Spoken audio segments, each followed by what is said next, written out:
Dear learners, welcome to this online course on the African Continental Free Trade Area, the AFCFTA. I may sometimes shorten it to simply CFTA, since we all know it's African, so there's no need to repeat it. The course comes at an opportune moment.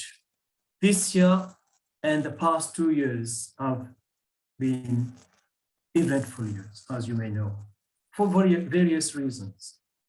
The pandemic is there, of course, but remarkably, Africa also has made significant strides towards deepening regional integration, and this at a time when the pandemic was wreaking havoc across the continent. Output in Africa shrank by 2.1% in 2020, and although it is expected to recover to 3.4% this year, growth will remain subdued for a few more years. The pandemic has also disturbed the roadmap for continental integration, but luckily it has not derailed the process altogether. As many of you may know, the AFCFTA was launched at the Niamey Summit in July 2019, and after it became operational on May 30, 2019, it became operational in May 30, 2019. As we shall discuss in this course, the Abuja Treaty of 1991 has been instrumental in reviving Africa's integration efforts. It has set a roadmap culminating in an African economic community. Thus, the CFTA marks the beginning of a journey, not the end of the road. So far, only negotiations on goods, services, and dispute settlement have been concluded. Even then, some issues such as rules of origin and schedules of commitments are yet to be finalized. Critical protocols on investment, competition, intellectual property rights, and e-commerce are still pending. These were meant to be negotiated in a second phase ending December 2020. However, the pandemic has delayed the negotiations, and as things stand, it may take till the end of 2022 for those protocols to be concluded. Nevertheless, the start of trading under the AFCFTA on 1st of January 2021, that is the beginning of this year, marks a major milestone. Indeed, it is remarkable that the launch of the trade protocol was delayed by just 6 months under such adverse conditions. What is more encouraging is that the business community actually pressed for trading to start without further delay. I believe this illustrates the excitement and hope about the AFCFTA, and I can only hope that this continues. At the same time, while the pandemic raged on, the AFCFTA Secretariat was commissioned and became operational. It got down to work without delay and is already piloting a model PAPS. PAPS, which we are going to talk about later, is the Pan-African Payment Settlement System, and is doing it in West Africa in collaboration with the African Export-Import Bank. Moreover, ratifications continued even during the pandemic. 10 more countries have ratified the agreement since January 2020, bringing the total to 35 currently, and then there are 2 more countries in the pipeline. The pandemic has had important repercussions on Africa's integration in both directions.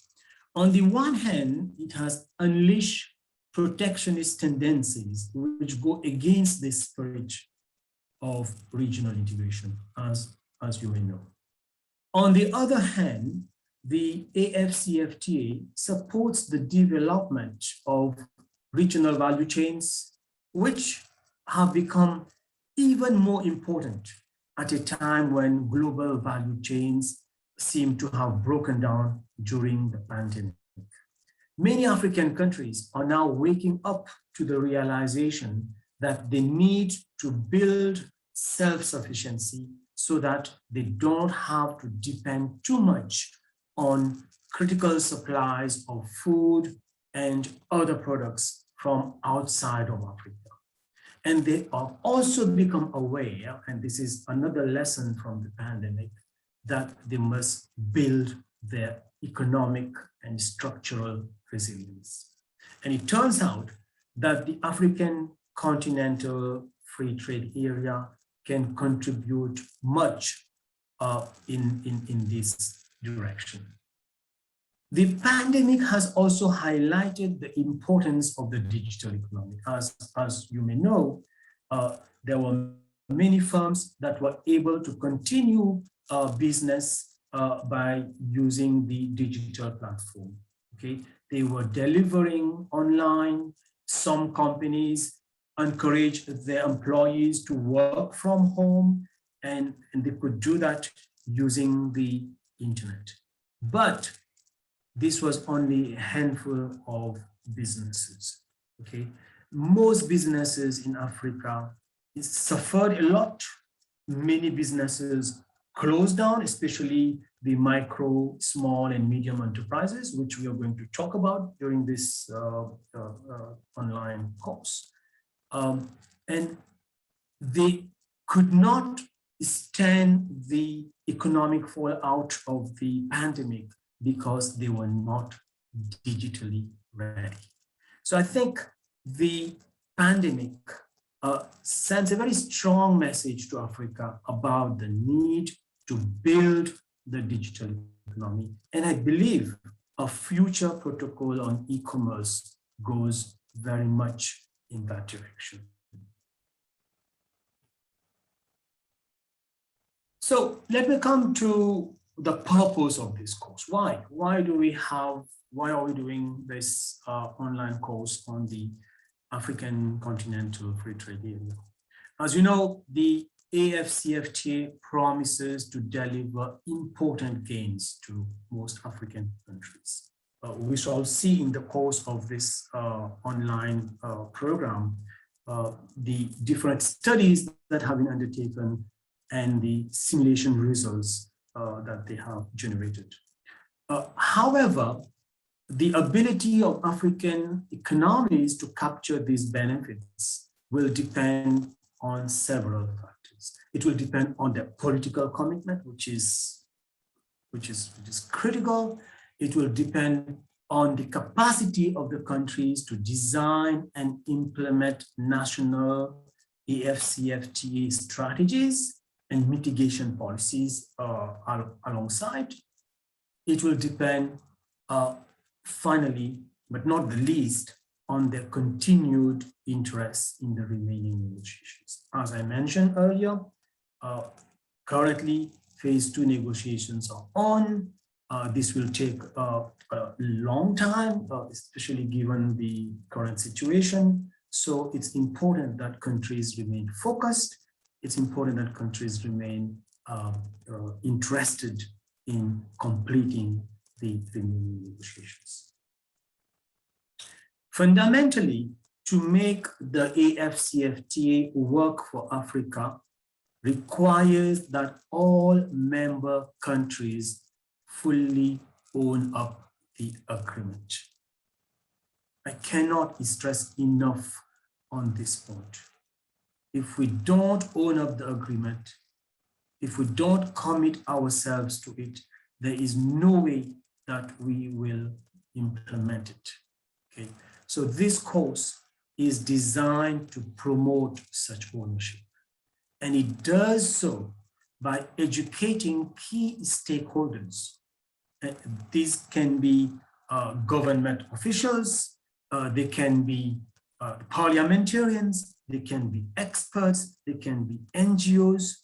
Okay, so when I talk about stakeholders, I'm referring to a diverse group of people, and they all have an important role to play in helping the AFCFTA deliver the promise that it holds for development, especially at a time when the COVID-19 pandemic has stressed on the need for Africa to rebuild and to, again, the phrase that is being used these days, and we are going to talk about it, to build back better.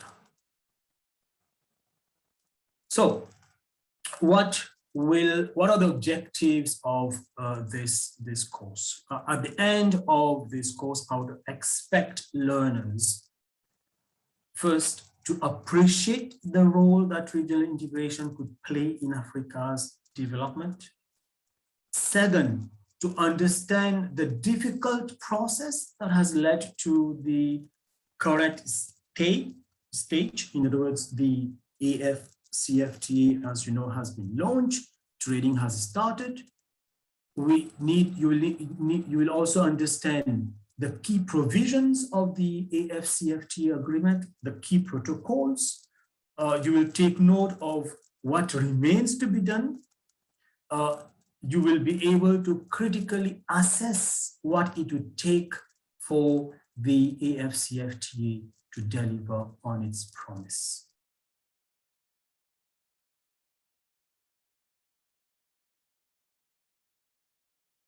Continental free trade area, both in terms of gains and losses on your own country, but also across the continent. And we are going to do that by looking at several studies that have been completed in this area. I would expect you to understand fully, comprehensively, the impact of the pandemic on continental integration efforts, and consider how the African continental free trade area could provide opportunities for economies to build back better. I would expect you to be able to recommend, as part of your country's AFCFTA strategy, measures that your government could take to leverage the opportunities arising from the AFCFTA and to mitigate in short-term costs. And last, the ambassadors. I would expect you to be able to take your knowledge from this course and share it with others so that you build the momentum for the AFCFTA and you strengthen the commitment for its implementation. The course is organized into 6 modules. These are the 6 main modules after the introduction. The very first one is an overview of regional integration in Africa. So a little bit of theory, talking about what are the different stages in integration, what is the role of trade in economic development, why we should have regional integration, what role it serves for Africa. So a little bit of theory, but I think it's very important that we understand this, because this is really where the AFCFTA is coming from. Okay, we wouldn't have the AFCFTA if it was not sort of embedded in this logic that regional integration ultimately promotes structural transformation and economic development. The second topic looks at the current status of the agreement. So, as I said, the AFCFTA has now been launched. Trading has started. So we'll talk about what has been achieved till now, and talk about the different protocols and what each protocol entails. The third module is about the next steps. So these are the pending negotiations, e-commerce, competition policy, investment, intellectual property rights. So these are the next stage of the negotiations, which are currently ongoing. It may take a bit of time. So we'll talk about what is involved in this phase of negotiations. Some of the protocols under negotiation are difficult to negotiate protocols in the sense that we do not have a reference point for them. Okay, for example, when it comes to e-commerce, we do not have a reference point. When it comes to competition policy, similarly, we do not have a reference point. Okay, by reference point, I mean the WTO. Okay, most of the agreements that have been concluded till now are based more or less on the WTO agreements. Okay, so it's not about reinventing the wheel.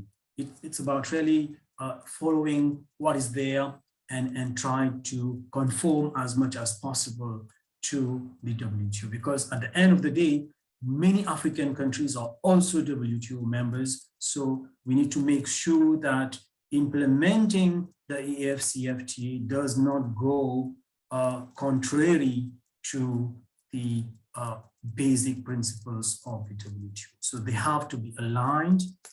That is the most important thing. So ensuring this alignment is key, and negotiators spend a lot of time ensuring that there is consistency between WTO agreements and the AFCFTA agreement.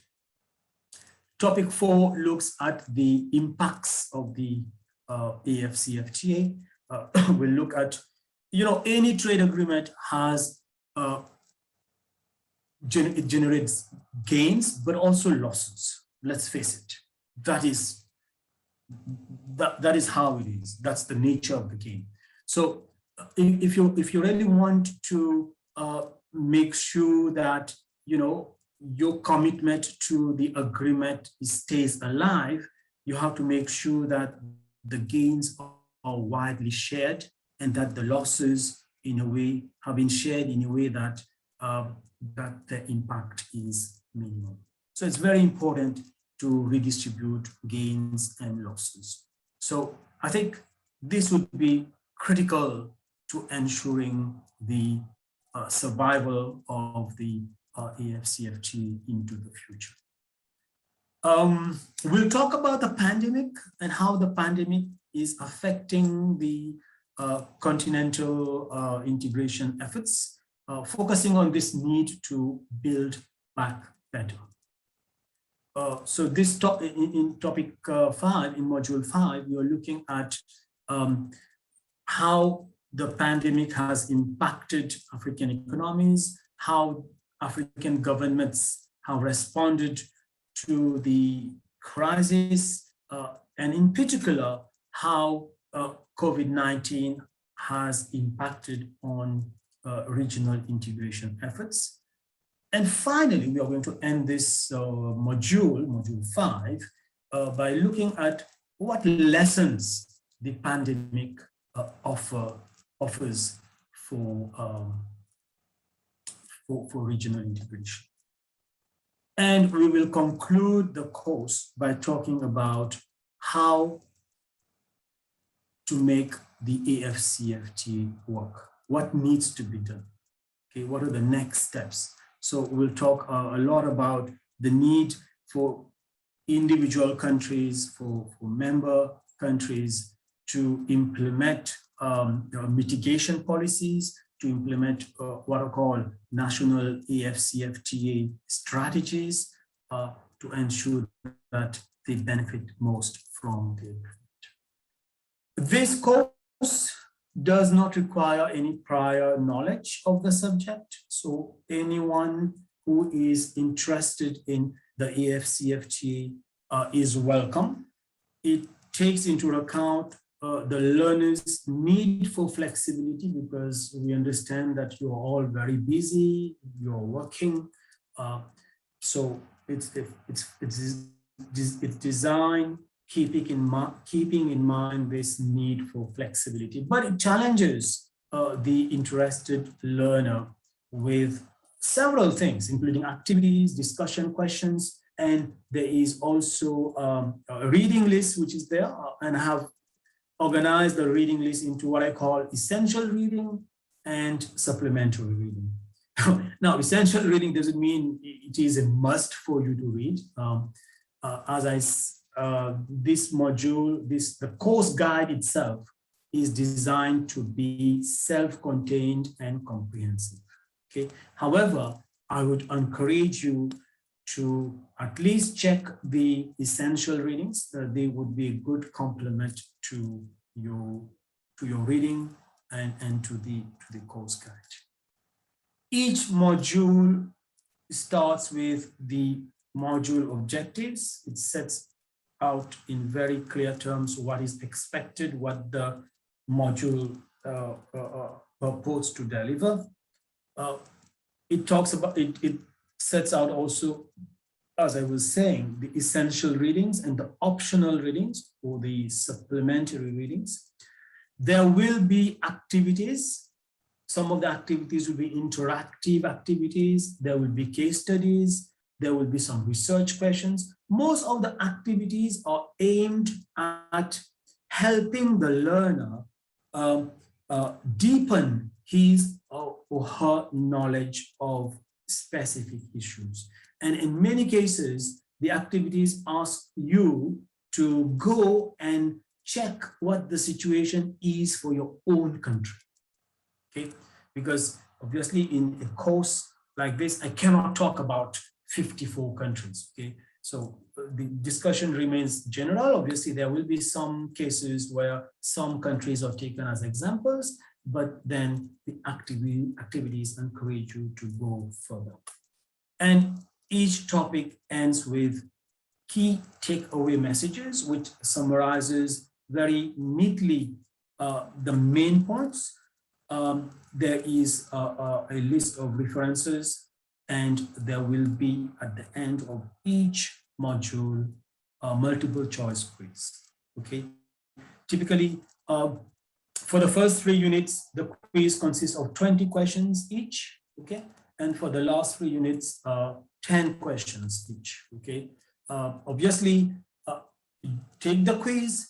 Make sure you get a good score. I mean, if you're not getting a good score, if you're getting less than 50%, honestly, I would be very concerned. It means you have not really mastered the material. It would mean that your knowledge, there are gaps in your knowledge of the subject. So if you're getting low score on the quiz, I would actually encourage you to go back, review the material, go through the unit again, and take the quiz and try to improve your score. Okay. In fact, I would suggest not to move on to the next module unless you are sure that you have really grasped the essentials in the last module. So here we are. Thank you. Welcome to the course. I look forward to interacting with you. There will be an online platform that has been designed, and I will be presenting myself on that platform. I would expect you to interact regularly on the platform, to put questions, not just to me, but to other learners as well, so that this becomes an interactive process. Thank you, and good luck.